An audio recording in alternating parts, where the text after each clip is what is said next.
Okay. I think we are just about ready. We're live as all heck. Just gonna wait for somebody to start watching. Just need one to start. So today, I've been thinking a lot about this format that I keep trying to come up with. Like, what's a good format to teach ADTs? And I wanted to break it into something where I'm doing the data stuff on the back end, and then I'm doing doing the front end and other stuff, and it just creates all these contrived examples that are doing nothing except really increasing our technical debt in this. So I think I'm going to move more towards a feature branch type thing, or not a feature branch, but more of a feature-based bit, and we'll take it going that way. Or we'll just take this forward going that way. So let's get started, I guess. We're going to try to get in 2 features today. This is really good because I got this thing I'm working on at work that's, oh my goodness, so frustrating. So it's kind of great to get a break from it just for a little bit, kind of reset and think about something else, and hopefully I'll get a solution to the problem I'm facing at work. Doing this fun stuff. The other stuff's fun too. It's just, oh goodness, so frustrating. But what we're going to do today is we're going to, this is the one we had last time. Let's create a new branch. We're going to call it 0x05. And let's do a yarn setup so we can make sure that all of our dependencies and everything are up to date and everyone is happy. And then we'll get this started, and then we'll point out what features we're going to implement today. Like I said, we're going to do 2 of them. One of them kind of needs to happen before the other one. That's why we're going to try to cram both of them in. It should be super duper fun. It might not be that much fun. We'll see. So what do we want to do? At this point, we want to yarn start this, so that way we can get this building. And as soon as we have our server, we'll go take a look at it. And people need to actually do things like this. So we will do, oh good, we got someone watching. Welcome. Thanks for coming. We don't want to do crocks. We want to do localhost 1337. Okay, so this is the app as it sits right now. What we want to do is squeeze in a little filter button, like right over here.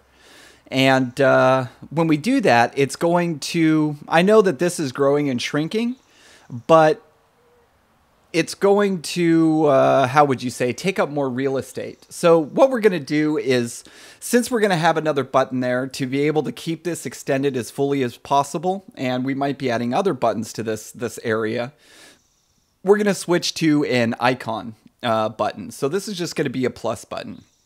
So to do that, we're going to get Font Awesome in here, and then we're going to do a little bit of rearrangement to get the button in, or to get the icon in, and then we're going to add, that's the first feature. So as soon as this becomes an icon, we'll have enough room here to where we can squeeze out a little another button here that has a filter icon on it. And when we click that filter icon, it's going to hide and show these filters. We're going to have other filters when we get in there, or in here, so we'll have, you know, different buttons for different types of filter groups. But right now we're just going to pretend as we only have one, because that's all the spec calls for now. So that's what we're going to do. Now there's a couple things before we get started. Let me open up a, whoa, goodness gracious. Why is that doing that? I want to open up a new tab. That's really interesting. Here, hold on one moment. Oh, I wonder if it's, huh. And file, new tab. Oop, not new window. That's fine. We'll do new window and close this out. All right, so here we'll do our localhost 1337. So one of the things you'll notice, we still have our old Simply Evil here. So what we want to do there is excuse me, is actually changed this to be to do plus. No big whoop. It's just something that's been bothering me for a while. So we're just, right now, it's not dynamically set. We could set it dynamically later. We'll do that maybe with like some document title plugin or something along those lines. So here we just jump into our pages and we're just going to set the title. Just hard code it for now. And we'll just call this to do plus. All right, so now we have that in there. That is updated to do plus. Another bit of bookkeeping that we need to take care of is at the end of my last session, our custom prop validator, I showed you it failing, and then I left it and committed it failing. So we need to fix that real quick, and that's going to be inside of filters section. So we'll jump over here into filters section. And that, oh yeah, is in here. So let's jump down to our prop type. Oh, and we actually don't want to be there. So sorry. We want to be in our custom prop types. And here we're going to change this back to a pair of string. All right, so we'll give that a save. Everything's good. That goes away. So let's just do another quick little check, make sure that we're all good on our lint, and we have a nice clean starting point. And we do. So everyone is happy. Well, some of us are happy, I think. Hopefully. All right. So what we want to do is get a font awesome in here. And this isn't really like a Webpack tutorial or things like that. We could go through the whole rigmarole of, setting up the bringing down font awesome and injecting the files and doing all that, but really we just want to keep moving on this. So we're going to bring in font awesome React and just point to the CDN, right?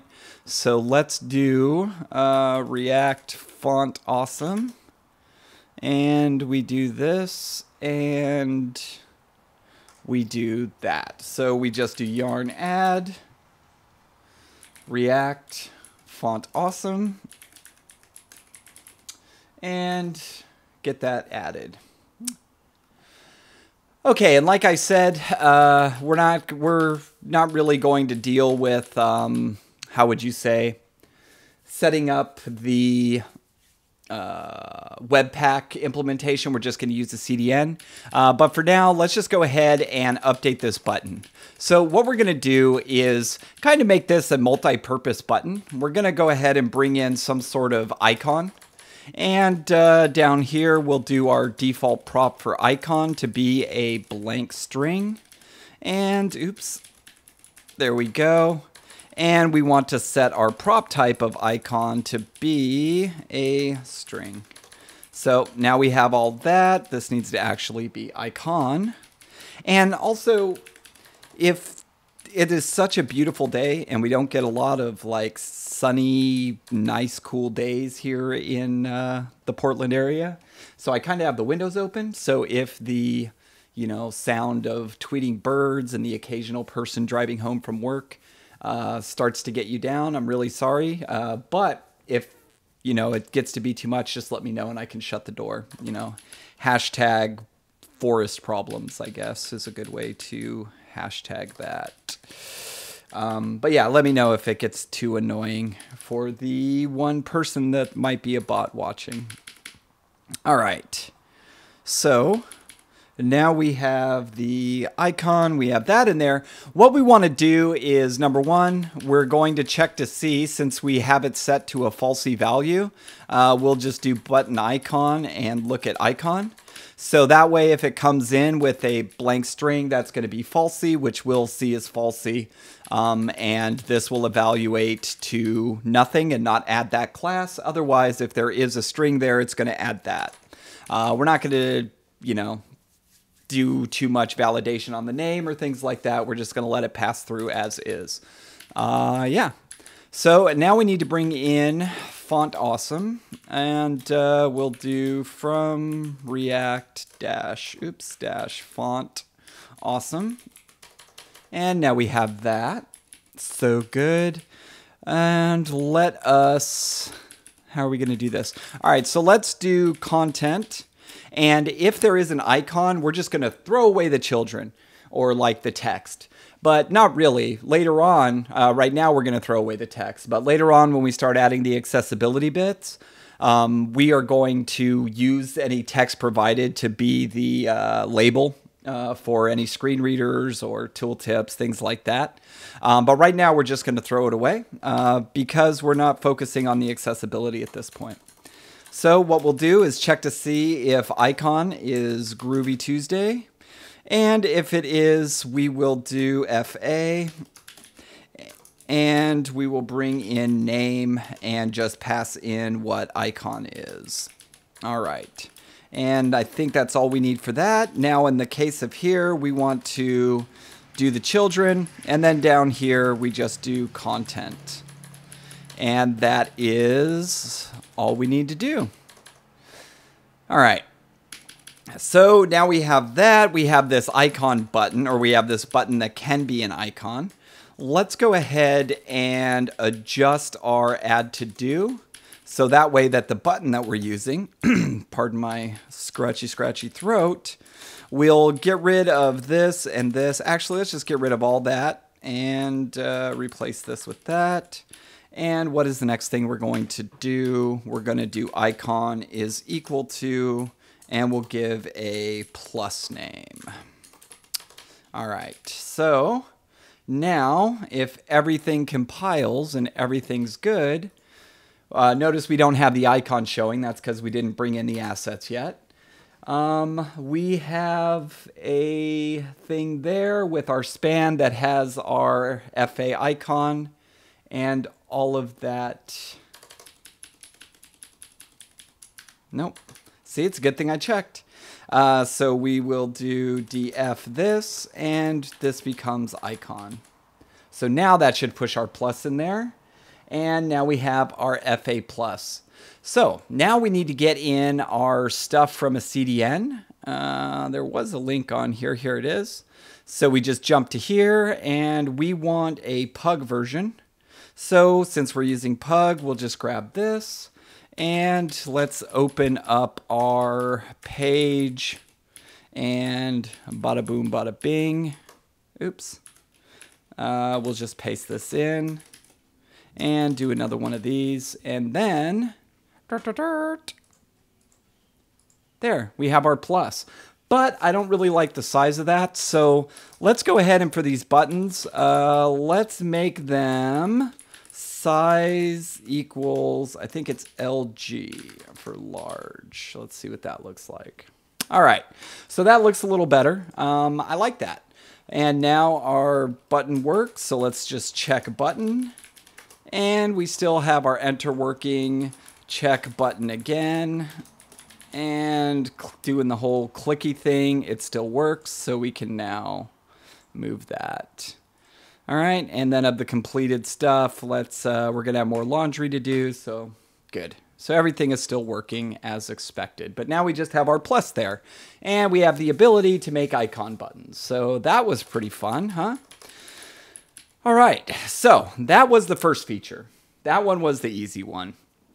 What we want to do now, excuse me, is set up our filter buttons. So we want another button to hang out over here, but we want it to have a filter. We don't really want it part of this component, this add to do component. Let's look at our little React bits here. Boom, bada bing. And if we look here, see, we don't want it part of this add to do. That's not the thing that we want. We want actually something to, I don't know, be a head, or not a head, a header, I guess, and have the header contain all of this plus the buttons. So we'll just utilize this as a component. So let's go ahead and build, we can close this out. Let's go ahead and with that open, let's build out a header. So we'll make a header.jsx. And let's see, use this as a template. All right, so now we'll bring React in. We'll probably need PropTypes. Nah, let's just wait. We'll wait. All right, so we are going to need the button, that's for sure. Because, oh wait, maybe not. We're not going to need that, not going to need any of that. All right, I think we're good. All right, so now we just come here and we do const filter button. Not filter button, const header. And header is going to be a function that goes from nothing to, let's bring back a div of class name, I don't know, header, I guess. And we'll close this out and do some of this with a whole bunch of that. And inside of here, we want to take this add to do. So where is that? Is that an app? Yep, that's an app. So we want to bring this in.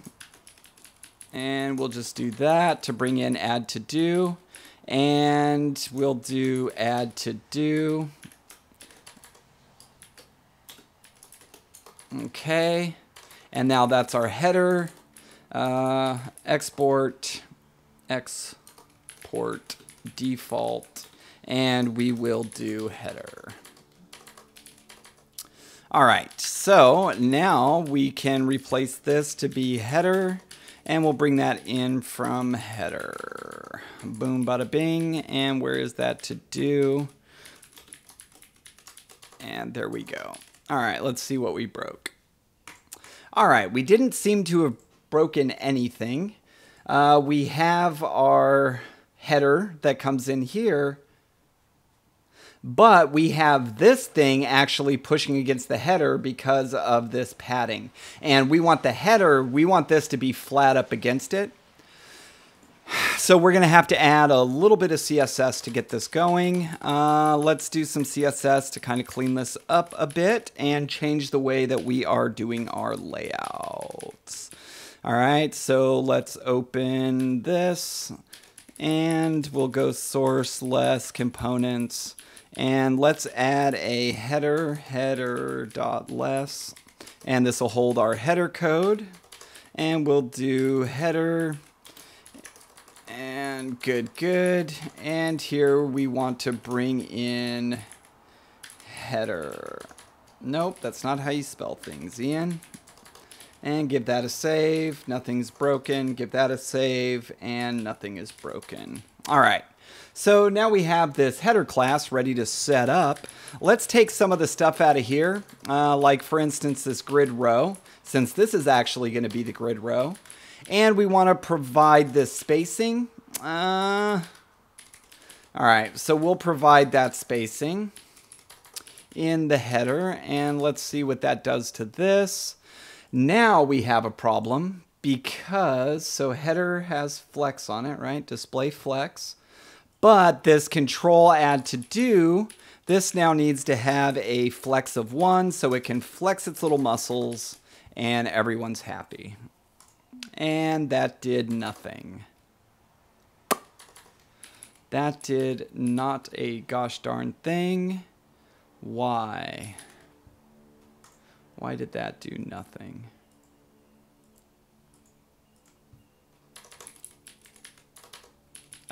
Because we still need to, so that control did it. So if we notice here, see how add to do is doing the little stretchorama there? But this needs to actually push up against it. So we really, do we want this flex here? I don't know if we want that flex here, but one thing we do want here is display flex. Okay, now that should fix it for us. And of course it doesn't. Why didn't it? Because we're not flexed inside of there. So yes, we did need that. All right, so here we'll do flex 1. All right, and now, boom. So now we have it. We have our bit stretched. And if we look here, the header is actually providing the spacing. And this is stretched all the way to the end. So now we want to go ahead and add a new button just to see what that looks like, I guess. All right, and so we'll go here, not into helpers, you silly little goose. We're going to jump into header here. And let's just add button just to see what a button looks like in there. And we'll do button, and this comes from controls, and button. All right, so here we're just going to add a button in with an icon of, and we'll say filter. Okay, and we can close this out. Let's see what that looks like. All right, so that works, except we want to add a class name to this. So let's add a class name of, let's see here. Let's call this filter button, which tells me something. The second that I put that class name there, it tells me that this probably should be its own component. So let's roll with this for a minute because this is probably going to be its own component. We'll then do filter button, and that will be .jsx, nope, .less. Okay, and here we'll do .filter button. And what are we going to do here? Let's do a margin left of 1 rem. And we'll just say this as 1 rem. All right, so let's see what that got us. Absolutely nothing. And you know why? It's because we didn't include it. So here we have header, we have that. This is more of a generic-ish component, so I guess we'll put it here. Filter button. I don't know. We might move that around. Who knows? Cascading stuff is hard. So now we have our little bit pushing out here, and we have separation from there. But like I said, I really, absolutely, positively believe since we've made that class, this should really be its own component, right? And it'll make sense, especially since we're moving to having other types of filter groups, and we may have other types of buttons. We're going to need a way to kind of add some functionality to this. So we're going to want to wrap it in one of our connect statements and build some stuff out, worry about what's active, this, that, and the other. So since we're going to have some additional functionality around that, I am of the mind that you and I are going to build ourselves a little component. So let's build something called filter button.jsx, and we'll open this. Let's just grab GG. Not good game. That's how you get to the top of something if you're wondering on Vim. If I come all the way downstairs here and I hit GG for good game, it puts me right back at the top. While a Shift-G will put me all the way at the bottom. So a little Vim tip there for you. I don't know. Sorry. All right, so now that we have that, let's do const, and this is going to be filter button. Aww. Button, because we don't have the other thing open. And filter button is going to be a function. What are things that you think we're going to care about? I think we're going to care about whether it's active or not, because we're going to have to add a class to it. And we probably are going to have an OnClick function of some kind that will actually trigger our reducer for us, or our action for us. So we will do just active and OnClick for now. Okay, let me breathe for a second. I need to think this through and take a sip of juice. Again, for the new people that showed up, it's very rare that we get non-rainy weather where I'm at. So I have the windows open to enjoy the nice, wonderful weather. If the birds or the cars or anything gets annoying to you, please let me know and I can always shut those windows. No big deal at all. All right, so we have our filter button. We have our active, we have our OnClick. So what we want to do, is return a button. Who's got my button? All right. So we want to return a button. And for now, we'll just do icon. Basically, we're just going to take this little guy here. And we're just going to paste it in there. I mean, really, when it comes down to it, that's all we're really going to do. All right, so then we need to bring button in. And we'll do that here. We now have button. And let's go ahead and export default. We are going to have to connect this up. Filter button. Okay, let's make this a little easier to read on such a small, tiny little screen. And we'll do the same thing here and here. And thank you, Vim. You've made the wrong choice for my indentation. All right, so now this filter button should get us, let's go ahead and do the OnClick here. And just so we don't break anything, let's set up some defaults. OnClick handler. So we will do filter button dot default props, and default props is of course one of these little numbers that has an OnClick, and we'll say that OnClick is a function dot prototype, and that of course is going to get us a no op. All right, so now we have our function prototype that we're returning there. And what's the next thing we want to do is we need to provide a reasonable default for active. So let's do active, and that's going to be false. Now, I know it's kind of strange setting up a reasonable default for a Boolean value because it not being provided is falsy in itself. And it's weird because sometimes I'll go one way to where I'm like, oh, we'll just use the coercion and falsy values in JavaScript. And then other times I'm like, nah, we need to be very explicit. But default props is something I'm very explicit about. Mostly it makes it easier to test, right? So if I just want to do something with true before I have this hooked up or doing anything, I can, while I'm working on this component, just set these. So I try to put every single thing that could end up in there. I give it, if it needs it, and most things usually need one, is a default property. It just makes it a little easier. All right, but since we're in here, let's go ahead and let's bring in PropTypes. So we'll grab that from add to do and paste that up here. All right, and close that out. All right, so now we have that. Let's make this filter button while I have this over here, and filter button. There we go. Please don't break on me. Oh, I knew you were going to break on me. And well, how about now? What? Can't resolve controls filter button. That's good. You really shouldn't be able to anyway. And here we do filter button. And eventually we will pass in attributes to filter button. Okay, so we still have that. This is our filter button. Everything is still good, except now it's in, if we look, it's in something called filter button. And filter button, of course, is a button inside of it. And that's just the way it goes. And then inside of there, we have our little font awesome component.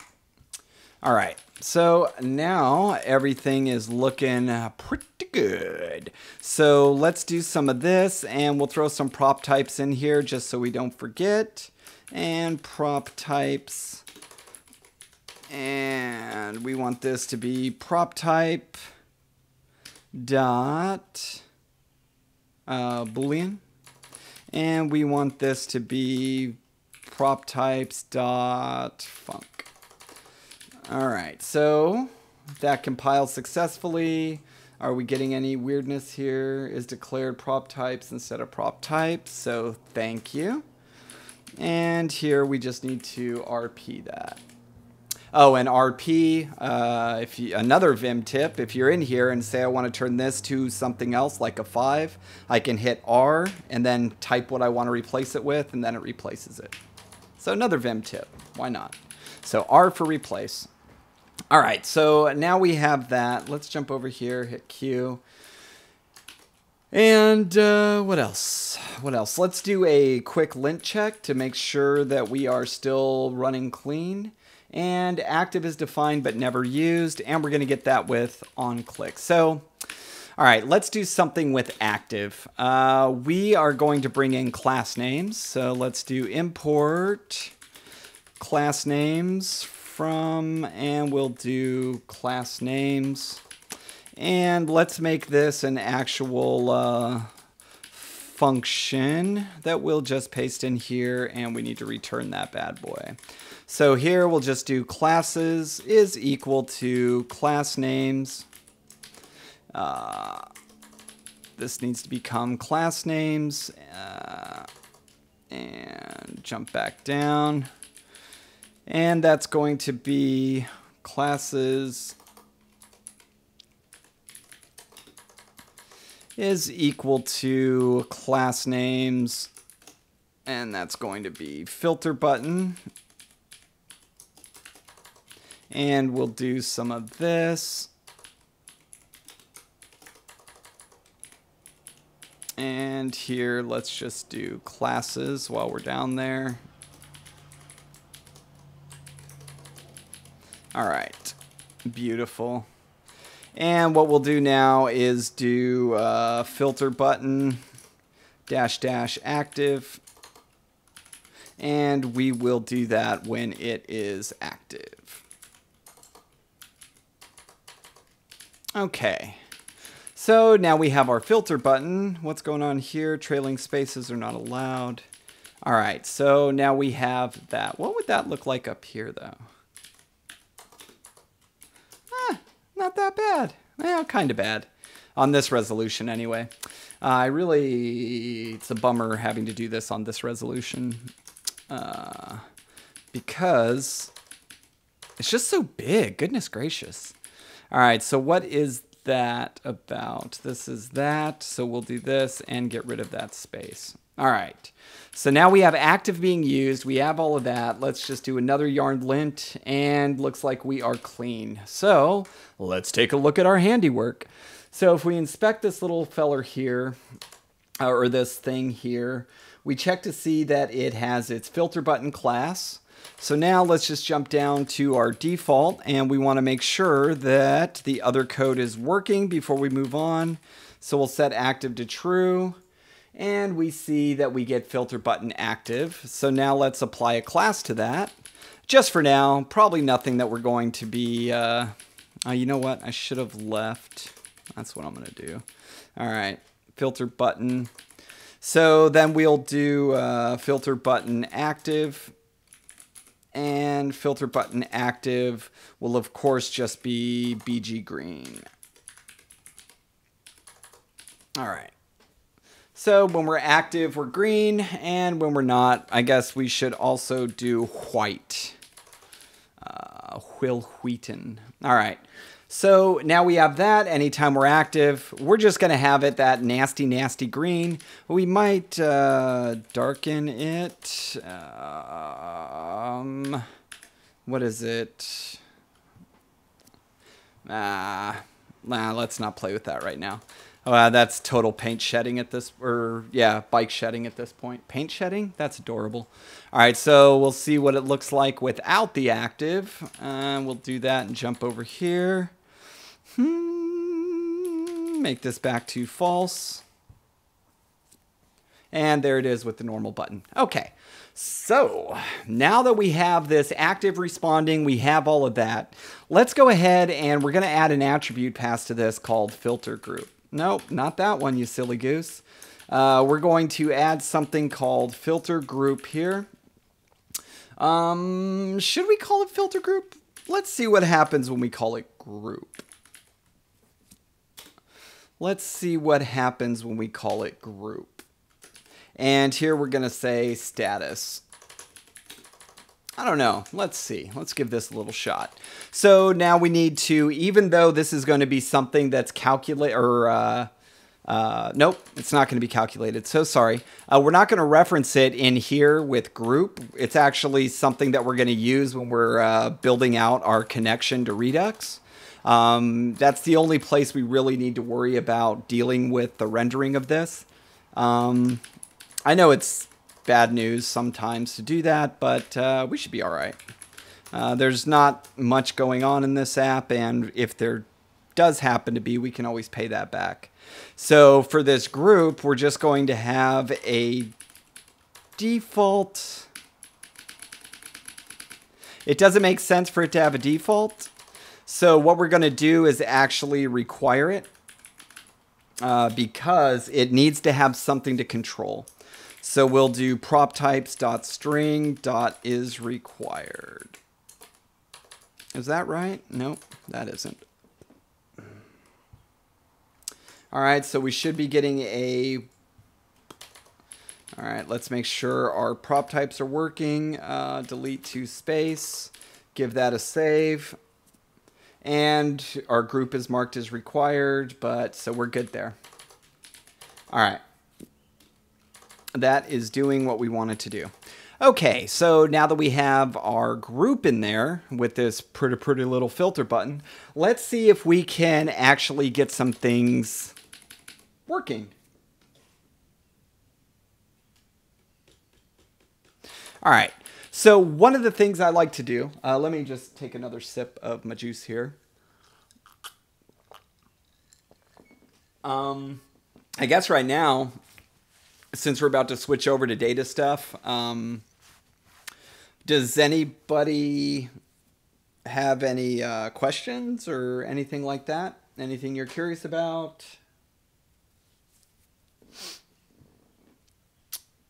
No? Well, we're going to be doing some ADT work. I know we haven't done much. This is all just your typical React Redux stuff. But when we start setting up this model, we're going to do a lot of ADT work and play with some lenses, I believe, and things like that, if this pans out the way that I think it's going to pan out. But we'll just shut this for now. No questions? Nothing? All right. Feel free, if you got any questions, just interrupt me at any point in time. I have no problem stopping and answering questions. So, all right. So now let's get into making us some data. All right. So one of the things I like to do, and I don't know if this is controversial or not, but I like to take all of my, and I think I got this idea from a coworker of mine. She also kind of does the same pattern. And I really liked it. Some of the things that I saw with the code and stuff that's coming out of that group, I kind of like what they're doing. But what I want to do is, and what I try to do, at least in my own personal stuff, is to create some sort of UI namespace in my state and track all my UI stuff inside of that UI namespace. Now, I've had or heard a lot of complaints or read a lot of things about it's just this big old global thing and like, what's the point? You're just having all this global state. And I would say, well, or the way I think of it is, yeah, it is global state, but it's a safer global state. I mean, it's only going to... If we change it, we only have a few routes to actually change it, and anything that cares about it updates to it. So yeah, it is kind of a global state, but it doesn't really have a lot of the same pains that working, like, say, with global state on a, I don't know, like a C++ or an app like that, or a C# app. It's or even like some of those older JavaScript apps, you know? I don't know. It seems a little safer in some aspects. Now, it's going to be safer. Oh, this is interesting. Hold on. I was wondering why that was laying out so nicely. This needs to be like that. Okay. Sorry about that. But anyway, so what we're going to do is how we have these models, like for instance, and actually this filter to do's is probably going to end up being an actual... how would you say, an actual part of this UI namespace we're about to build, because of the way that it's basically, the data doesn't care about this. This is just one view of the data. We're not going to get that refactor in today, but when we go and start adding other filter types, we will do that because this is more a concern for the UI. So let's go ahead and we'll build a UI.js, and this is going to contain our state models, right? So we want to bring in state from here. And the other thing, I don't know if we should do it now. I'm going to do it now. So one of the things that we had in our other bit,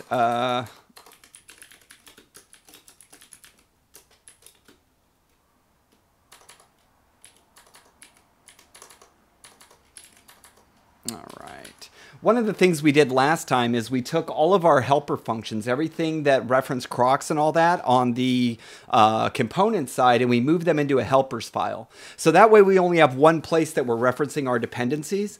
We need to do the same thing with this, but again, that is kind of maybe at the end of this, if we have time, we will do that.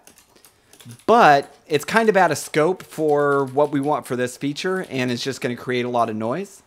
So what we want to do really is we will do, going forward on this stuff, we'll just pull what we're going to pull from the helpers file in data, the same way that we did it with the components in the last episode.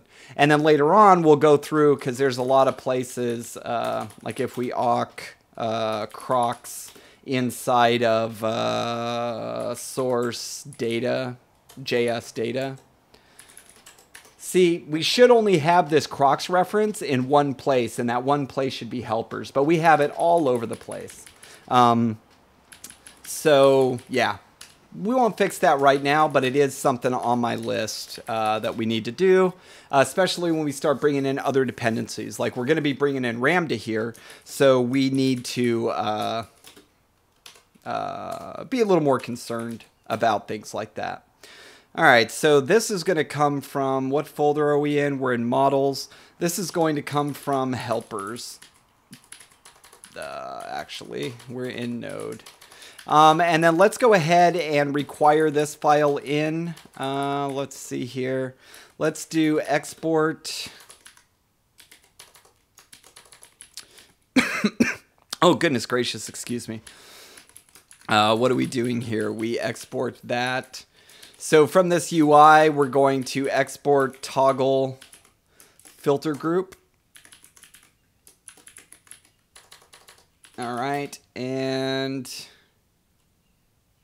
yeah. And I don't know, that's going to take something called group and then give us back something, I guess, right?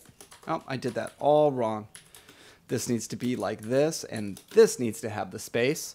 So this is going to take group, because we're going to take that group that we have that's coming in on our input, and this is going to be what group that we want to assign it to, right? So we're going to take that group, and I think we got everything we need from there. What we want to do now is deal with a structure that looks like this. So this is going to be UI, and then we'll have another place on that called filter groups. And then from there, we'll have keys that have the different group names. So this will be status, right? So what we want to do, this is going to be a level on our UI. So we can see what that looks like. Let's go ahead and add the default here. So we'll jump down to stores. And we'll jump here to data. Dang. And then here, this is going to be toggle filter, TOG. All right. Oh, I'm so sorry. It's going to, well, it needs to be down here anyway, because it's actually going to be UI. And then UI is going to have a, what I like to call toggle filters or filter groups. And filter groups is going to be another object that has status false on it. Okay, so this is the way that we're going to have our UI. And then for different parts of our UI that we want to deal with, so for instance, say this was some sort of popover or something like that. Well, the reason why we would put it in here is it's really hard to make sure that only one popover is open, or it can be very hard. But we can put a transition on here and make it part of it to where we toggle this and turn all the rest of them to false. So then that way we can ensure that either when they click it, it shuts that one and then make sure all the other ones are shut. Or if any other ones are open, it will shut those while it opens this one. And if we were to put this into different, like just that behavior alone is really hard to do if you don't have some sort of top level collection of these things. So this will buy us some stuff for UI UX. And a lot of this will come into play whenever we start putting a lot of the accessibility stuff in. We're going to for a lot of our controls and things like that, we're going to want to store some sort of state, languages, things like that, stuff that has to do with the UI and providing a good UI UX experience. All of that state, while it may not get saved to the database, we still want to treat it as such, or treat it as state.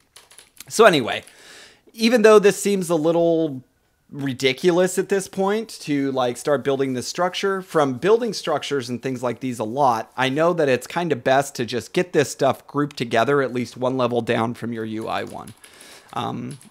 It makes it a lot easier, especially whenever you have to like dig into things. And that's just my experience. Some other people might have had some other experiences with that, right?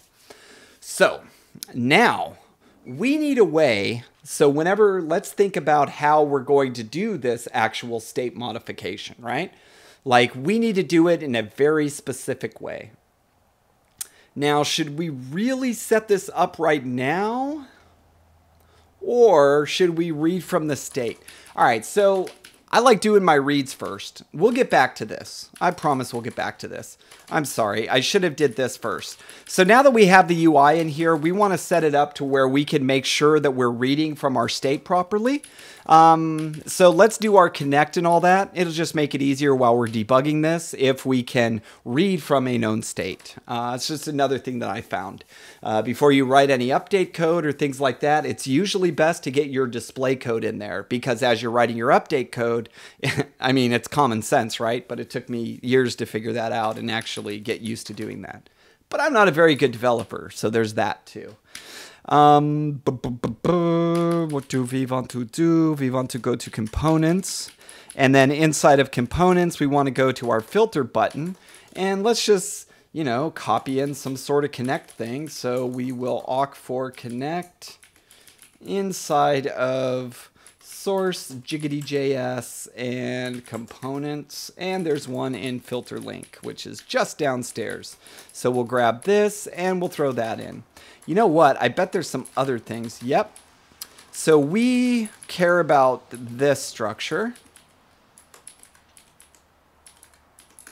Oh, come on, you silly goose.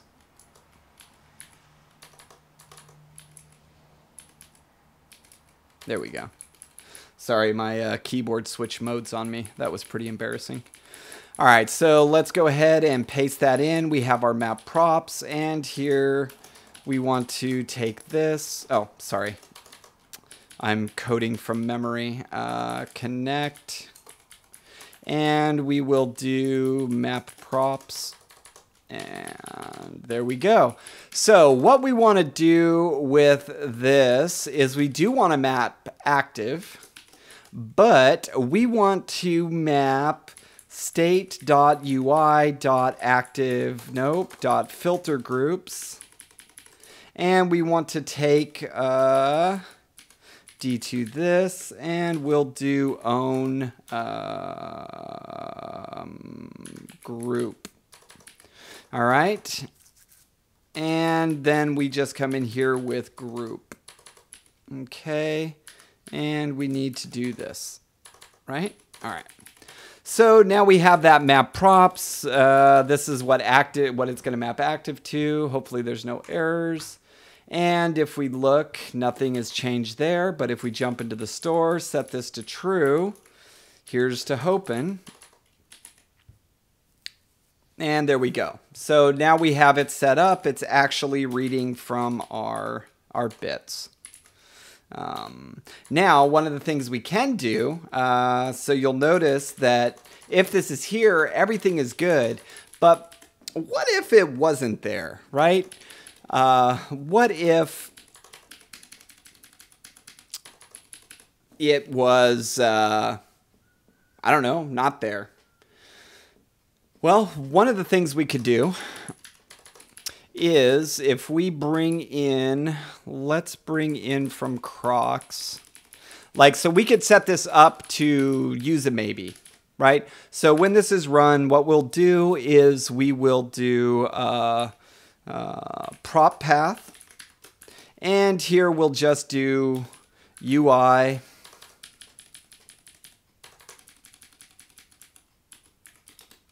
filter group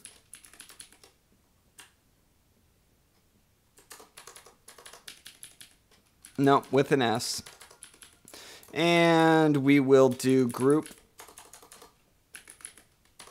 And here we'll pass in state. Okay, so now that we have prop path and we have all of that, the next thing we could do is option that to false. So we'll just use the maybe here. And we want to bring in prop path. So to do that, following our other example, and we want to leave that open. So let's jump into our helpers here. Those are our data helpers, right? We'll open this helpers. And what do we want? We have prop equal, so we just want prop path. And we'll bring in prop path from maybe prop path.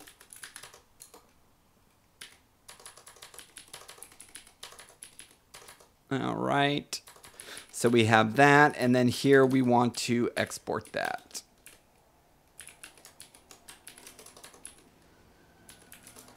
Okay.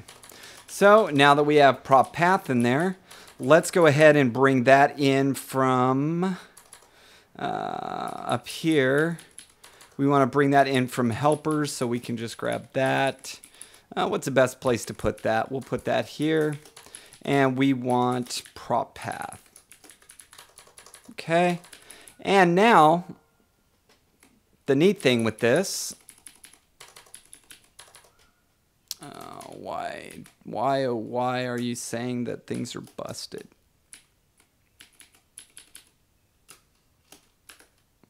Expected indentation of 4. Yeah, I don't really like this. So let's do...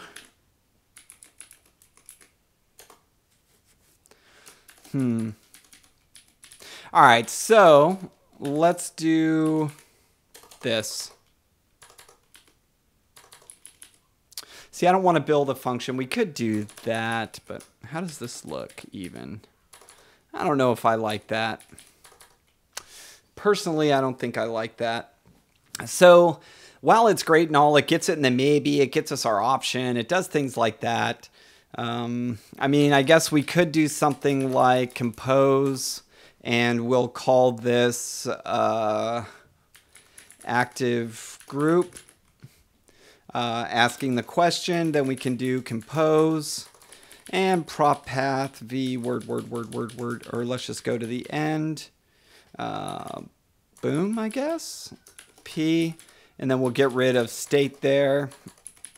And then here we can just option it to false.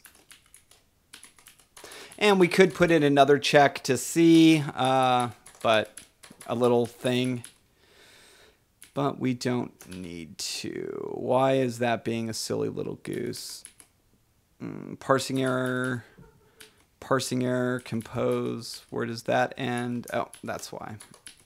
So prop path needs to have a group to it. So let's pass in a group. And we could curry this, do things like that. And let's do that too. So then we just do a curry.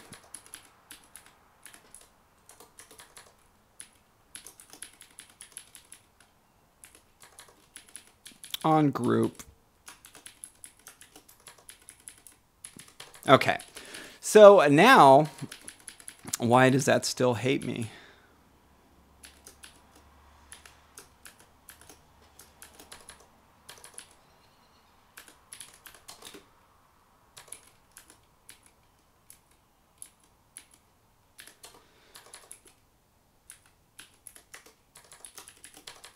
All right.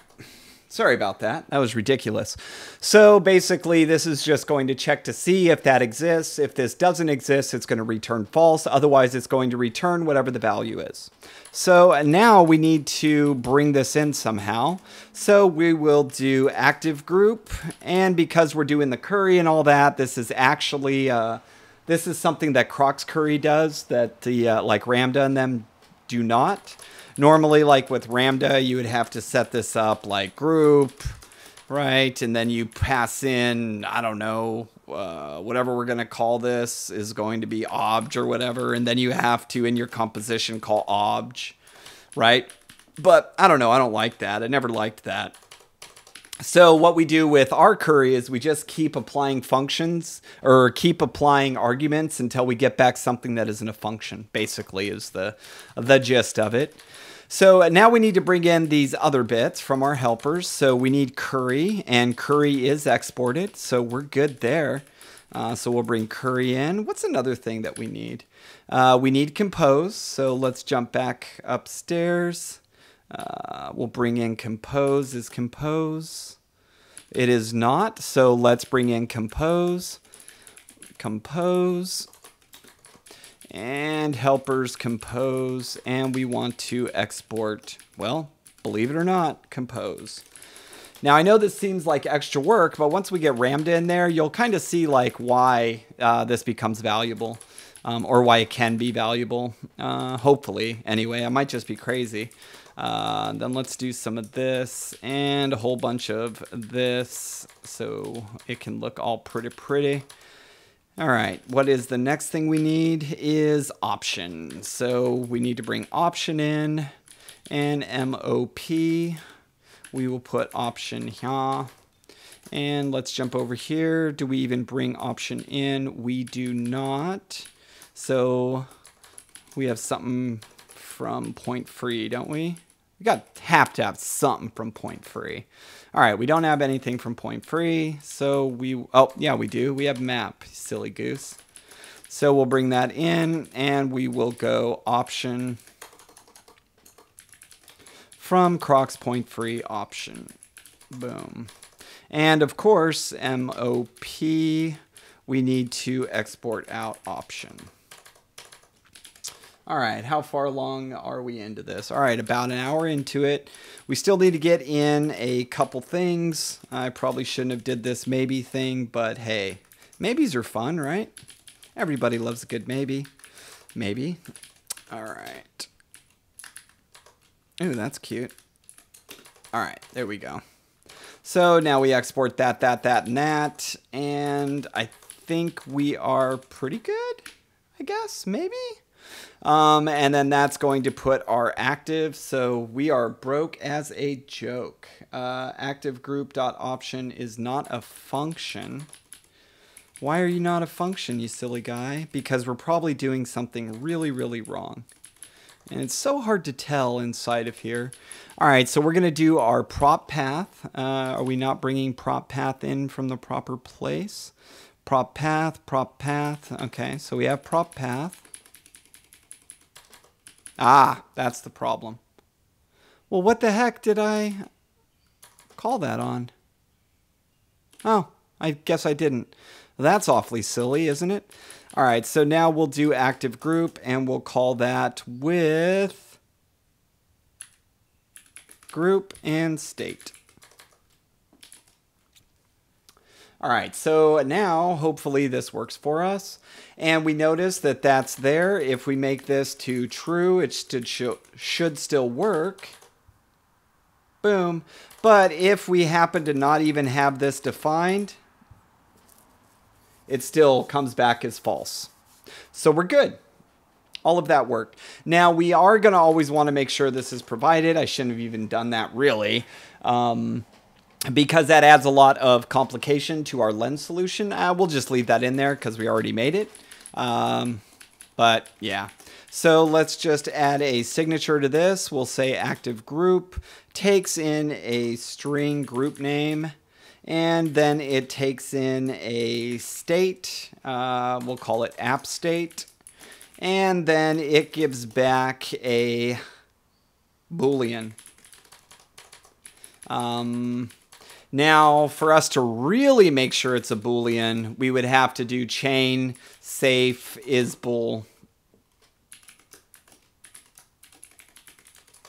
Right, so that way we have the guarantee. So if this ever comes back as a 9 or a 3 or something like that, it's always going to come back as false. But we don't need to do that. But if we wanted to make this very truthy, and if we start running into problems, then we're going to want to do a type check on that. we should do it anyway. Gosh darn it. See, this is how things just start degrading. Because we did make the type signature, so we need to tell the truth. Otherwise, we're big fat liars, is the way that I look at it. Oh, goodness gracious, golly gee. Okay. Yes, we have to do that. All right, so we'll just do chain is Boolean, or safe is Boolean.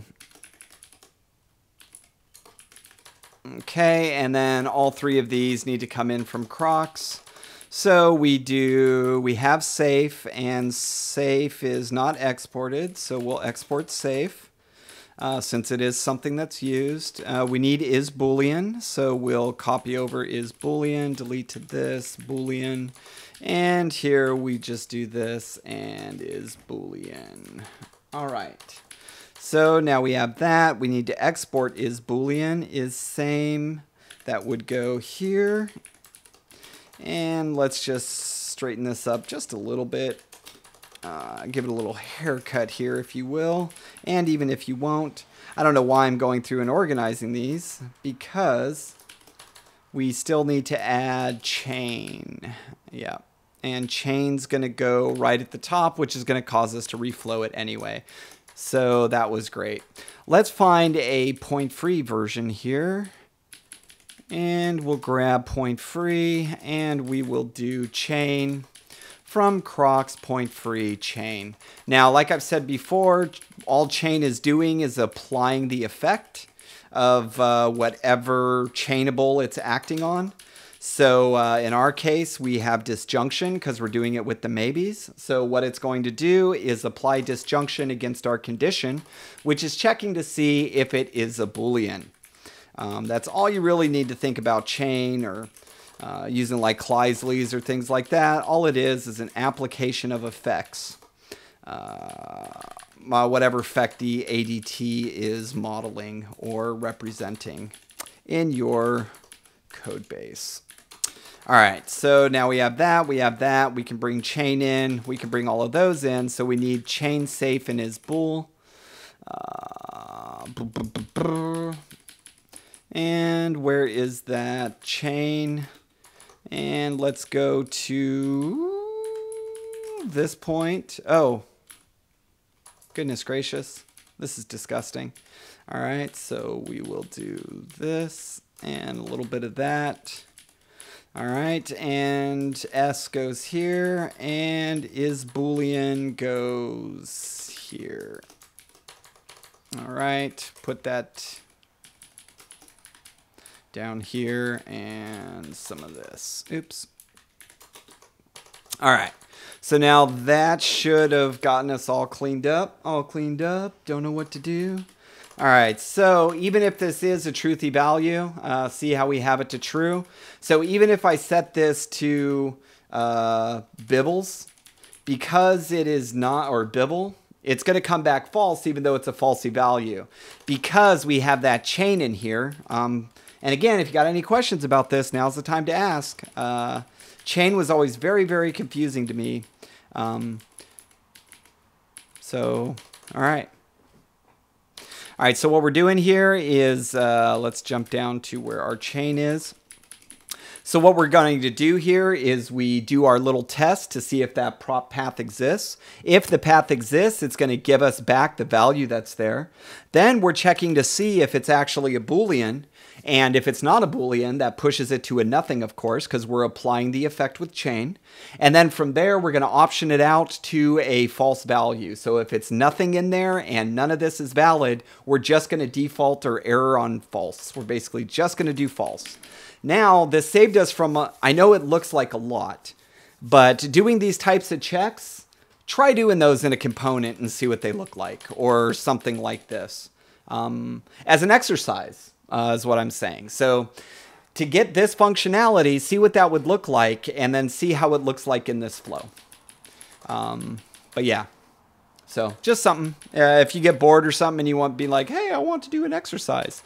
So cool, you can do that. Or you should give it a shot, as they say. All right, so the other thing, actually, before we even do that, what we could have done is done another, if we want to provide all kinds of safety, what we could have done is said safe, delete to this, is object, and then did the chain here. And then that way we could check both parts of it. So that way, if the object never came back inside of here, like if, how would you say, state or something was not an object, then this would have caught it. State's always going to be an object, though. That's a guarantee that we're going to have in our DSL or our code base, in our business logic, because it's vital to other parts of the app. But if we wanted to, that's what you could do with these maybes. You just, maybes are great. I'm a big fan of them. They're just great. That's all I can say about that for now.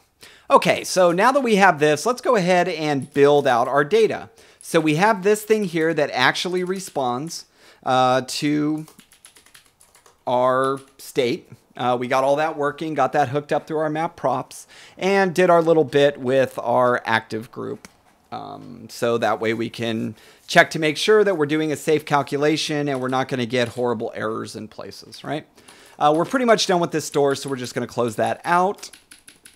So the next thing we need to do is have some sort of OnClick to work with our action. So, and I'm wondering how we should do this. What I'm thinking is we'll do the reducer first.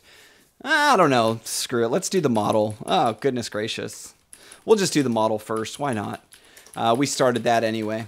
Okay, so now that we have all of that in place, what we want to do with our actual model, right? And we're going to run into a naming conflict here.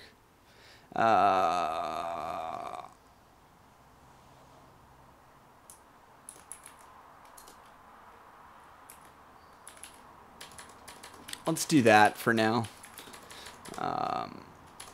No, we want this to say filter group. This is what we want. So sorry. Okay, so what we're going to need to do is dig deep in here, and we want to run negation on this, or we want to actually give the opposite of this, flip it, negate it, right? So if this is true, we want it to be false. If it's false, we want it to be true. Bada boom, bada bing. That's what we want. So it's a real pain in the bum if we were going to use state and use state the way that it's used here, because we would have to get this, pull this off, do the negation on it, and we do that with a get, right? Like, so that would be something like get, and then we would do, I don't know, like a prop path to wrap it into a maybe, check to see if status and all that is there, this, that, and the other. And then now that we have that value that we're going to negate it, we could go ahead and actually, to be honest with you, we might be able to do it with a map path, or what they call in Ramda the evolve. Could we do it with an evolve? We'd still need to drill down though, and we would still have to give back and rebuild out. So what we're going to do, whenever you have to go multiple levels like this and return the object back, if you see that, the first thought that should pop into your head, like if I need to return the whole object back but only deal with something inside of here, the first word that should pop in your head is lenses, because that is something that lenses are really, really good at. So let's go ahead, and at this point we're going to yarn add Ramda, and Ramda has an excellent lenses implementation. It has pretty much just what you need for doing, you know, really basic stuff like this. So we're going to bring Ramda in, and now this is where having a helpers file like this really starts paying off, because now we're going to start putting all of our dependencies in one place, right? We can even have them like, you know, like crocks exports, right? And then we could have GG. Here we'll have crocks imports, right? And just to make it easier to manage, imports. And let's go ahead and add Ramda imports. All right. So the first thing we want to bring in is, since we have a path here, but this path is based on a group, right? So we have this and this. This builds a path, but this thing right here builds a prop. So we're going to want two of the functions from here. We're going to want lens prop, but path is first. So we'll do lens path is equal to from, it would help if my fingers were on the right keys, Ramda source, and this is going to be lens path. And then we also want to bring in prop, right? And we'll do another one to here and do prop. All right, so this is going to allow us to build a lens based on an array, so we can drill down. And the other one is going to allow us to, how would you say, just specify a single prop, just like path and prop would for normal Ramda, except this builds a lens for that. And we're also going to use this composition and build a composition with that, right? So let's give this a save, and we want to do a Ramda exports. It just helps with organization and things like that. And then here we're going to export, and here we'll export path prop and lens prop and lens path. All right. The other thing we're going to need is an over function, right? Because we want to run it over something. Once we have this lens, we're wanting to run a function over whatever that value is. So we will then do that and bring in over as well. So now we have everything we need really to begin working, at least exported from here, to begin working with these sorts of things. So what we're going to do, is create a lens path and lens prop from here. And we'll just import those in. And the beauty of this also is we could swap out, like if I want to swap out the crocks compose because we want to start working with transducers, and that's another thing that Ramda does very well. If you're not familiar with Ramda's transducers, check them out. They're pretty great. They provide, if we want to use their compose, we can just swap out their compose for it. All right. So here we have our lens path. We have our lens prop. Let's also bring in our over. And let's bring in compose. All right. And we have our compose there. We have over. We have all of that. So now we want to create a lens here. And we're going to create a lens. Let's call it filter groups. And let's prefix this with LNS. And we'll do lens filter groups is equal to lens path. And here we will do UI. And we will do filter groups. All right, so now we have that. The next thing we need to do is we need to build out a lens here as well, because we need to add our group to that. So let's just call this lens. And then what we're going to do, this is a neat little trick, is we're going to compose these together, right? So we're going to take the lens from that. And if you remember, they compose in a reverse fashion. So they compose in an order opposite from what you're doing, right? From how compose would normally work. So we would expect the first thing last and the last thing first sort of thing, and for it to run in that order. But when you're dealing with composition of lenses, it's the reverse. I don't want to get into why that is, because it's really, never mind. So what we want to do is provide this as first, and then we'll devise our lens prop.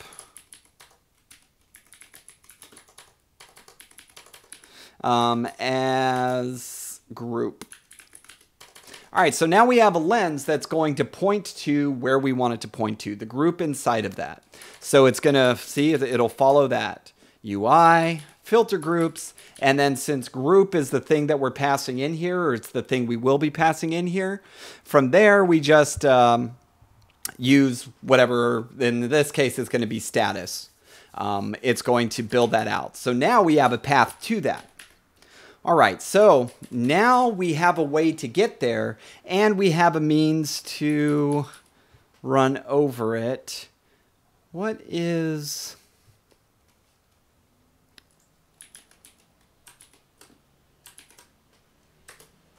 Let me check something here. I'm going to sneeze. So sorry about that. Goodness gracious. Yeah, you're very professional there, fella. What's the thing I'm looking for? Not. So not's a function. All right. So what we want to do is also bring in not from Ramda. So we'll jump up here. N goes before O, and we'll do not from source not. And down here, we want to export not. All right. So now we have not. And the other good thing about this is as long as we keep it in check, or a kind of a good idea, we know like what functions we used of other libraries because those were the things that we've exported. Anyway, it's just something to think about. All right, so we also want to grab modify because we're going to be modifying our state, and we'll just grab that off of state. And now we can build our actual modification. So now we have a path to get to where we want to modify, and it's a path that will execute safely over. If it can't find it, it's not going to do anything, and we'll just return the state, which is, you know, kind of what we want because it's not in the right place to begin with. We'll never be able to get it into the right place at this point, but hey, that's why we're always going to guarantee that that is there with reasonable defaults. Okay, so we have our const lens, we have this, we have that. Now we need to update our state because remember, we need to return from each one of these models, we need to return a state monad that defines what the transition is. So here we just do return, and we're going to do modify. And how we want to modify this is by doing, this is crazy, over lens not. And that should work. That should be it. Should be. We'll see. Now that we have the actual state transition, what's going to happen, so we don't even really need to do this. This can just be like this. And let's put a space here. Okay. So this should be it. Like we shouldn't need to do anything else to actually do our state transition. And this will let us jump in there, change the state in one place. And again, if you don't see the value in this, just as an exercise, see what it looks like doing this sort of reducer in just normal JavaScript. I don't know, it might look better, it might look worse. But if you want to see what it looks like imperatively or in a style of JavaScript you're familiar with, go ahead and give it a shot. See what that looks like. We have a lot of things that are helping us make it this small kind of in the background because of how we're doing our reducers and building things and stuff like that. And speaking of reducers, let's make one for UI. So now that we have a model that we are exporting this toggle filter group, we can come over here and for our reducer, we'll just open this, we'll close that, and let's grab this because this is probably a little closer to what we are going to be cooking. All right, so we definitely need the create action and we need to do the create reducer. These are our little helpers that we added a long time ago when we first started doing this. We don't really want set filter. We want the thing that we made, which was source.js data models UI. That's going to be toggle filter group. So we want to take this and do bop toggle filter group. And we will do models UI. So now that should get us that. And before, let's actually make, do we want to make the reducer? Yeah. All right. So now that we have that, let's bring this over. And we need to give this an action name. So we will call this toggle filters. And over here, we will call this toggle filters. Okay, so now we need to, let's see here. There's our action. So we need to bring in an action, right? And this is going to be toggle filters. And we'll call this toggle filters. All right, so that should be the only function that has that. And that will be our action that gets called or exported. And now we need to add our reducer. So this is where it gets really tricky. We do this, and have I completely lost everybody? Not that I had many people watching, but that's okay. Then we'll do toggle filter group. Okay, and then now all we need to do is export this reducer just like we have here. And I think we're good. So, and I always hate this. I'm hoping there's an error because usually I'm like, all right, then we just hook it up. And then it usually works. So I'm really hoping that I say, and there we go, and there's an error so you can see how I would debug something like that. So far, it hasn't happened, even though I've been praying or wishing and wishing for it to happen. All right, so now we need to bring in this, and we'll call this UI from UI, and we'll jump down here, and all we need to do is add this reducer, and we'll add in UI. Please be an error. Okay, no error there. Please be an error here. Yes, see? Lens path is not a function, so that's good. Not the type of error I was hoping for, but I mean, it is an error nonetheless. So let's see, lens prop, lens path.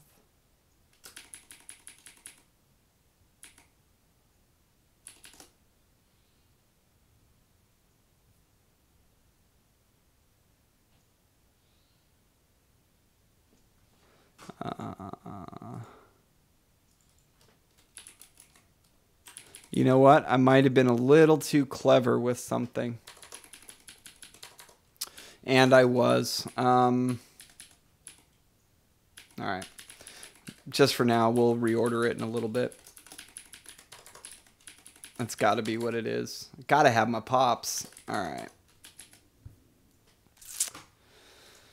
Okay. Oh, good. It wasn't that. Lens helpers lens path is not a function. Anybody see what it is? Anybody on there? UI, boom, lens path. Lens path.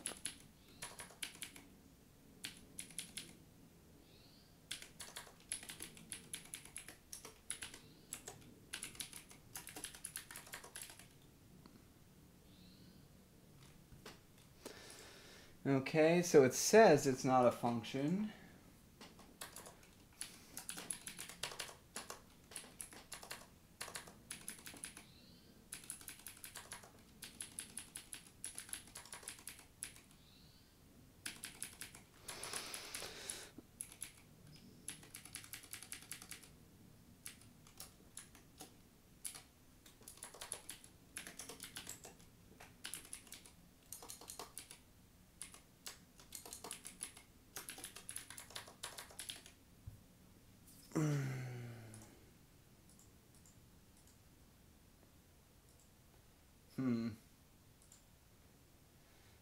All right, let's see what's going on here. Why is it not a function there?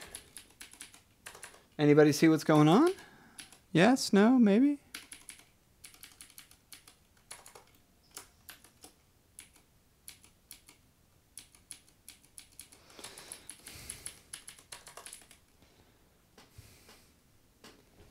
All right, lens path is not a function. Huh. All right, so let's look at how this is rendering out. I don't want the sourced maps, but we're getting the source maps anyway. All right, so that's 0. Why was 0 returned?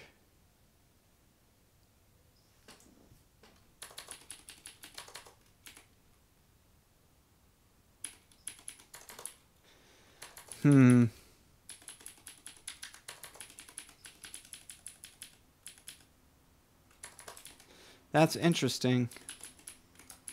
So very interesting. Nobody see it? I bet it's something so silly too. Import.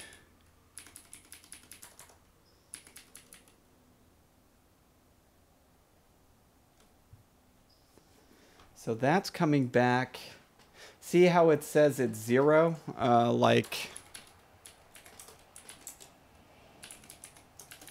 right? So since that's coming back as 0, oh, I need to. Is it coming back as 0? Well, it says it's 0 there.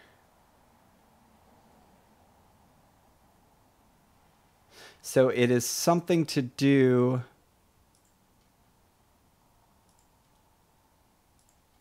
Oh, these are all going to be the actual sources or the maps, aren't they?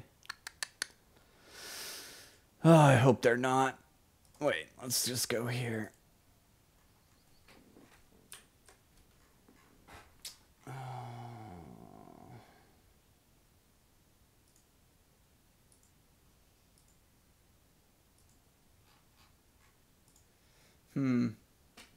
So I'm wondering, helpers.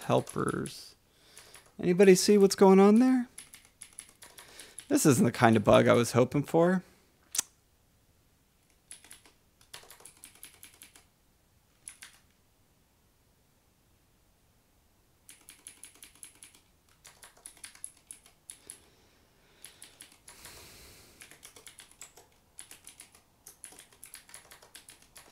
Let's see. I mean, it says it's 0 there. But here,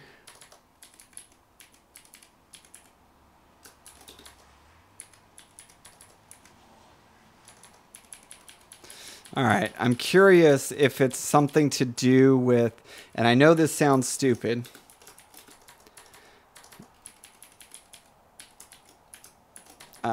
If this is true, I don't know if I should explain it or how I should. Okay, so what's going on is there's a binding problem. I don't want to explain it right now. It's a thing that you'll run into sometimes with these bundles. Man, I should move this over to roll up.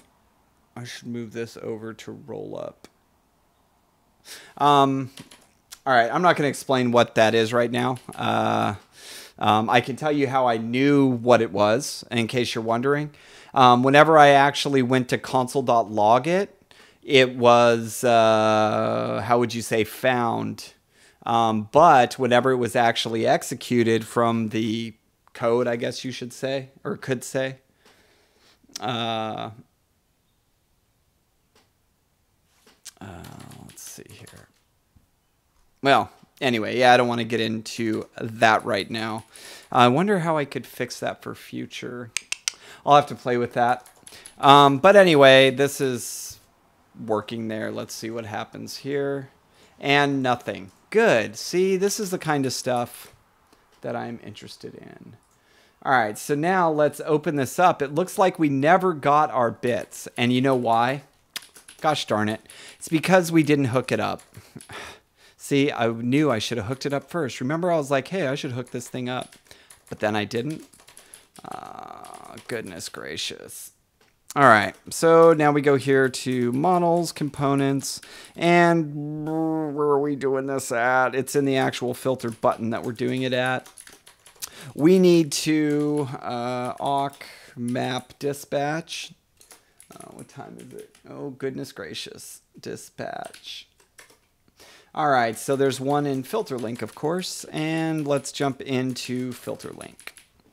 All right, so we have this map dispatch that does all of this. Let's just copy this over and take the things that we want out of it. Why write code again? You already wrote it once, right? All right, so here we have our map dispatch. We don't need to do the safe dispatch. Actually, there's a lot of stuff here we don't need to do. This can come off and be a group. And we'll do X and DD there. And then on click, what do we want to do? What do we want to do?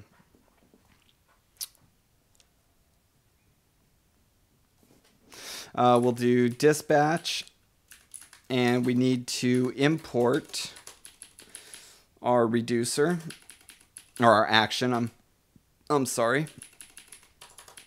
And we call that toggle filters. So we jump up here and we'll do import toggle filters. We'll put that with connect. And we'll get that from reducers. Nope, data reducers.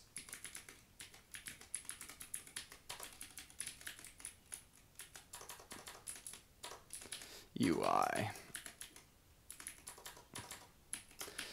Okay, let's just jump down to the bottom now. We need to add map dispatch here. All right, we have our group, and this is going to be toggle filters passing in group.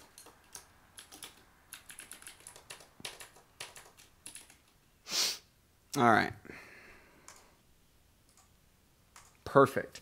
Non-empty string. So for prop, non-empty string or integer required for first argument. So I know what's going on here. I'm wondering if the problem is this.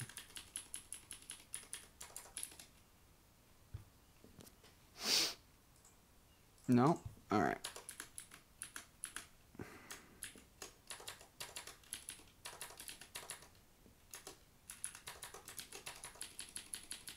All right, good. So I'm glad. See, I wished for an error and my dreams came true. All right, so let's look at our reducers here. We'll just follow this back. Actually, let's see, now that we're getting some action firing, right? Oh, come on, you silly guy. Is there a Redux panel? There is. All right, so actually, we're not even getting to that. Why are we not getting to that? Oh, it's my prop.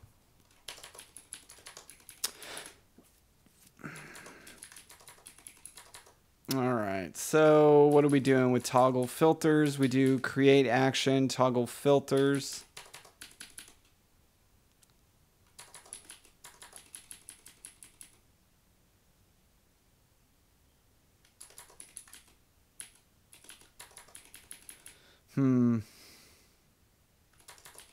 So where is that prop happening? All right, so that's going to come in there. That's under create reducer, type, and then payload, right? So that needs to be the type itself. No, I know why. That's interesting, though. That's very interesting. All right, so if we look at that, we have toggle filters, toggle filters. So with this create action, it's still bringing in toggle filters. So it needs to be, an actual, a real boy. Now, is this happening? Where's this happening at? This is happening in create reducer, so that's going to take the strats.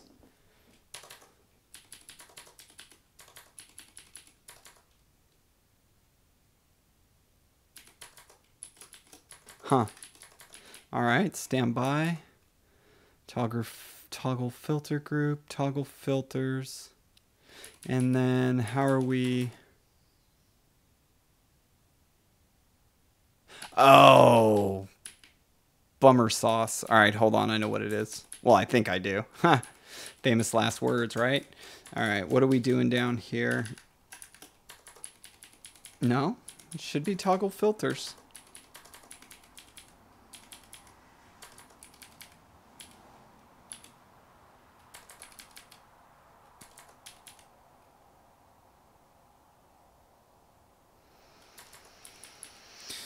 Oh, brother. All right. So let's see what's going on here. When we actually go to dispatch this, why is that not even coming up as a dispatched action? That's the thing that bothers me. So that comes up. This never even hits the action. So that is on the OnClick button. So that is the dispatch, and it is calling toggle filters.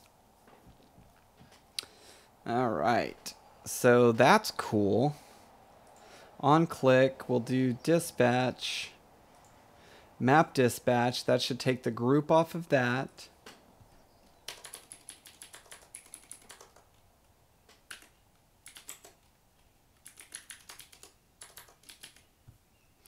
All right.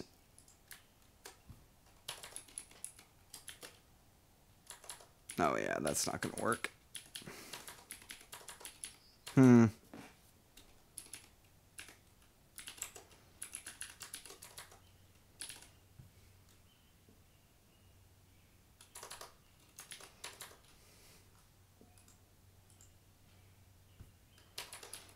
Okay. All right, we're gonna cheat here for a second. I wonder what's going on here. That's pretty odd. I like it though.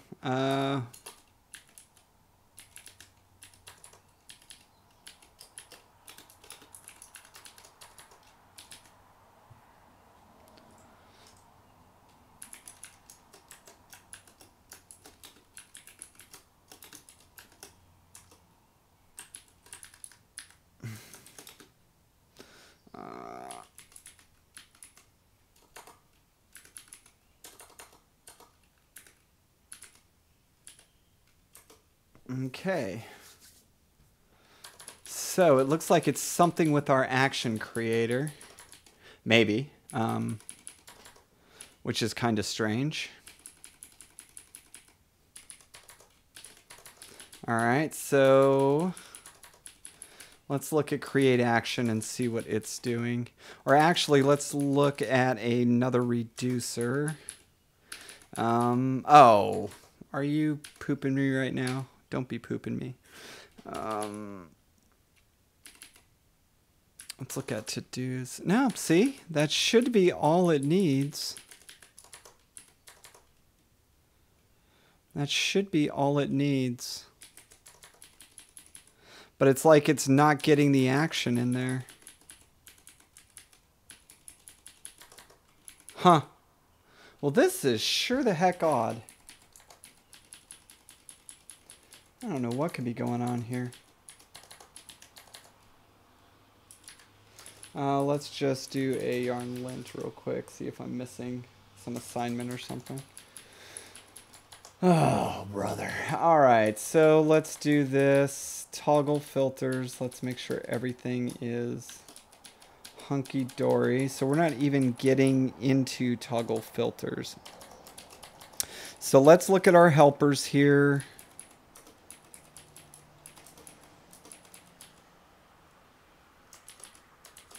I know this sounds stupid. Let's try another thing. Very never does this ever work. All right. So this is responding to our OnClick. Yeah, I got you, bud. It's doing our dispatch, toggle filters, passing in the group. Map dispatch goes there. Are those reversed? No, it's always map props, map dispatch, right?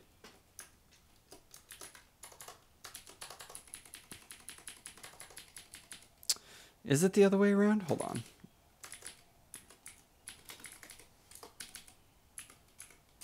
No, that should be right.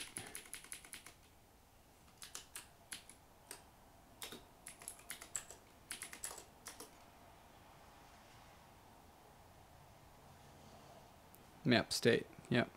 Oh, I should be calling that map state, not map props. All right. So we have that. That brings in the state. That does our dispatch, which brings that in. So we still should be getting that, is the thing.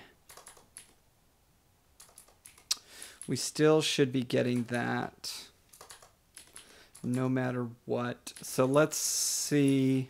This is so odd. Wow. I was hoping to not have a problem. Not like this. Okay. I was hoping for a problem. Don't get me wrong. But not a problem like this.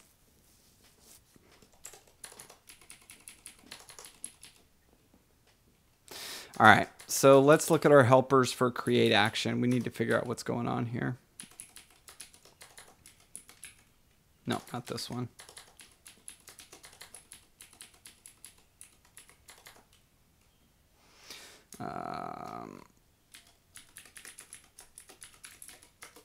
All right.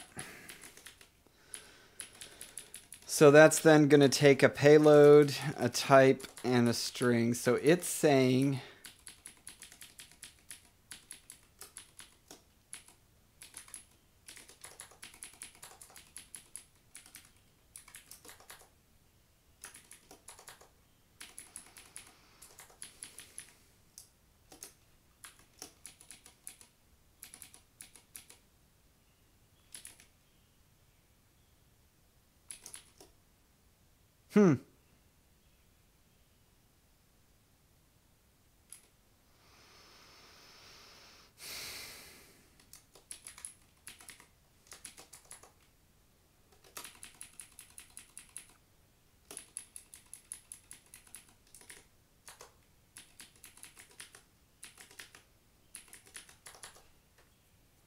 okay, so that should put whatever that is, our type, inside of there, and then our payload should be on the payload. But it is saying that type, all right, let's see what's going on here. Let's see what we're getting back as our type.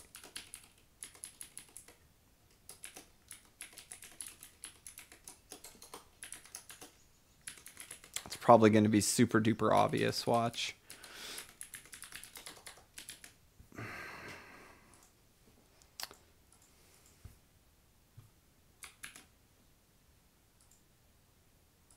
Undefined. Undefined.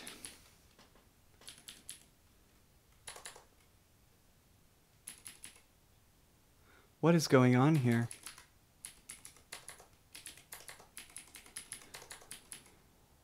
Huh. So I'm wondering if there's actually something in the bundle. So if this works, this means there's something in the bundle in the code that we just wrote. I was hoping this wasn't the issue. But this may be the issue.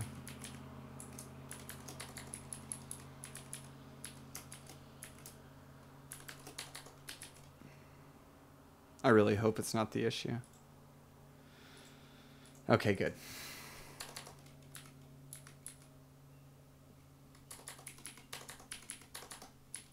All right, so it's now saying, so let's go to create action.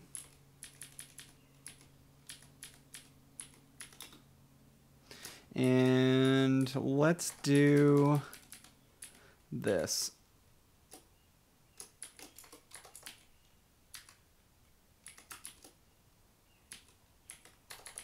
This needs to go away.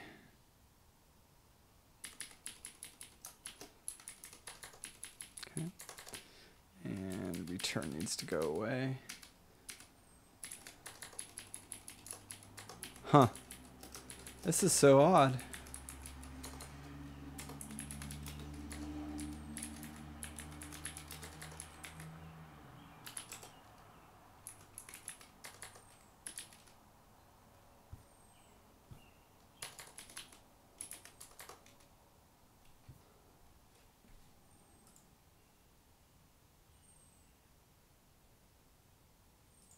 So there's toggle filters. So it is being provided there.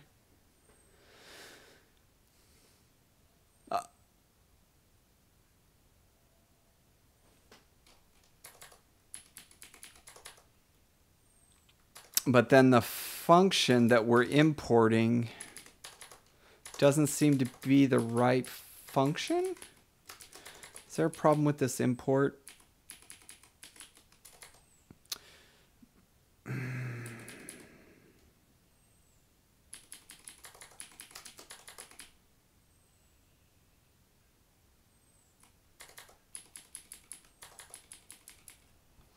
So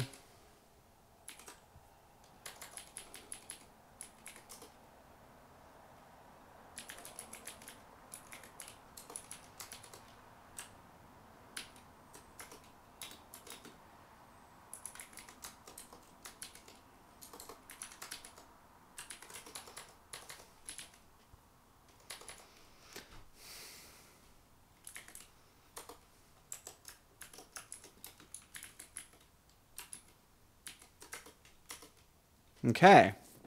So it is something to do with the gosh darn import and export. Because everything is good there. Everything is good there. But the problem is whenever we get to here. All right. So let's just do this and let's do a GD.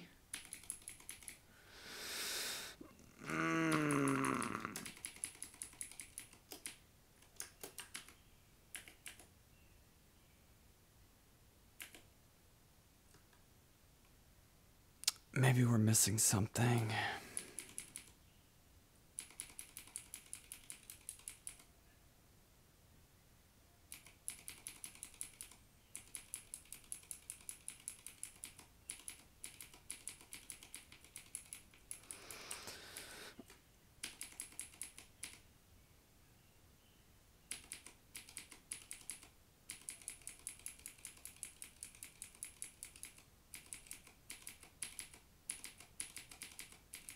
Nope, now we're starting to get into the less. All right. All right, so let's check out filter button itself. All right, we have filter button. We have our reducers. So I bet we have a problem.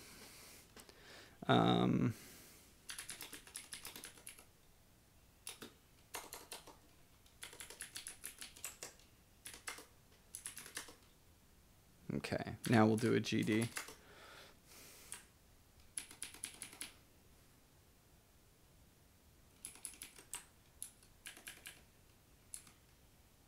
All right, so here we do import, import, import. And so I think might be going on somewhere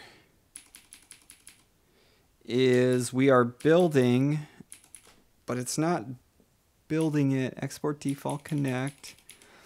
I don't think it's building it the way that we want it to.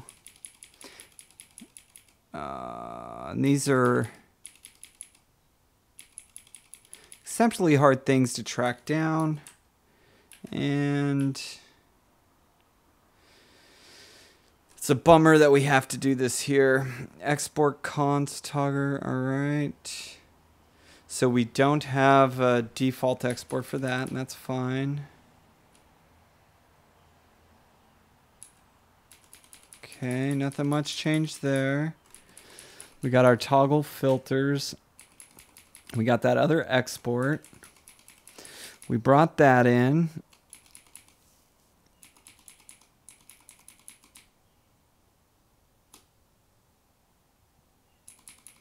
This is so odd. This is so very, very, very odd. All right, now we're down into the less code.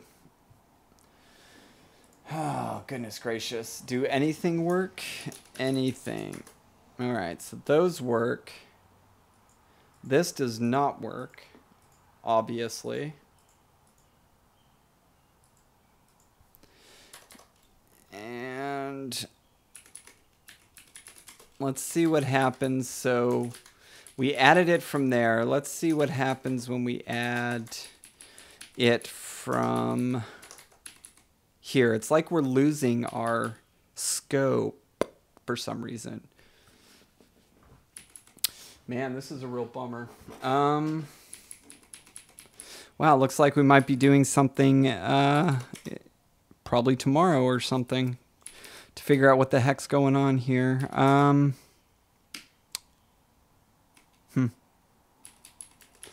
Wasn't really hoping for this issue. Was hoping for another more cool issue, you know? Something a little more fun.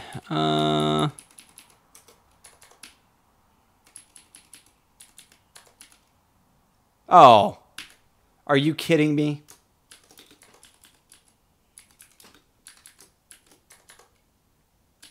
Are you kidding me right now? Oh, guess not. All right, now we're running into this lens.path thing again. All right. I bet it is just a...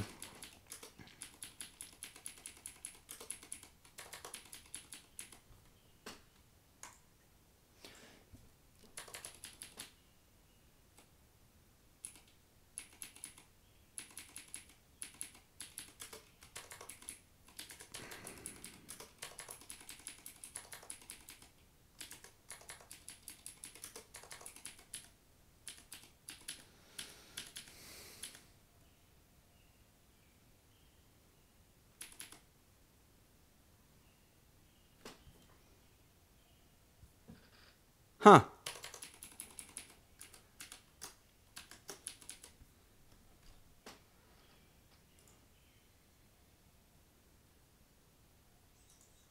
All right. So I wonder if there's something else going on with this.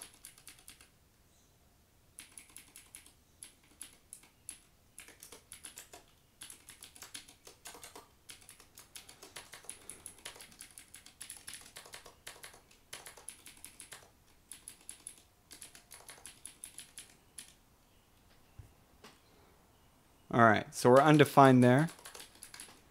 And if we jump into helpers,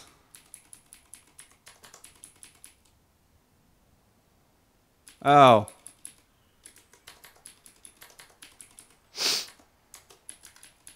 that's 100% correct.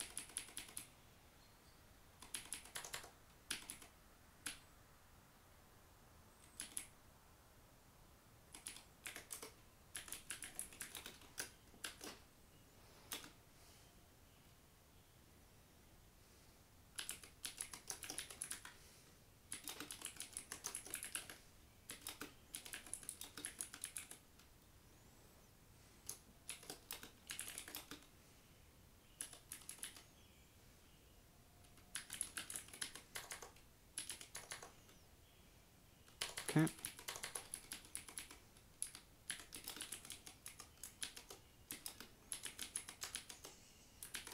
All right. Now we're cooking with gas.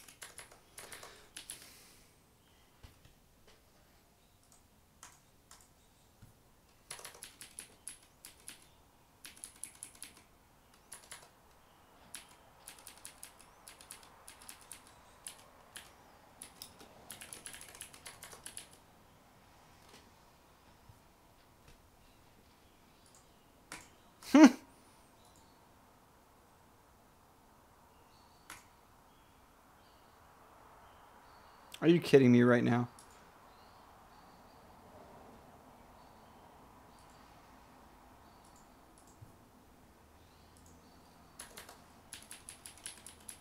Oh, that's the problem.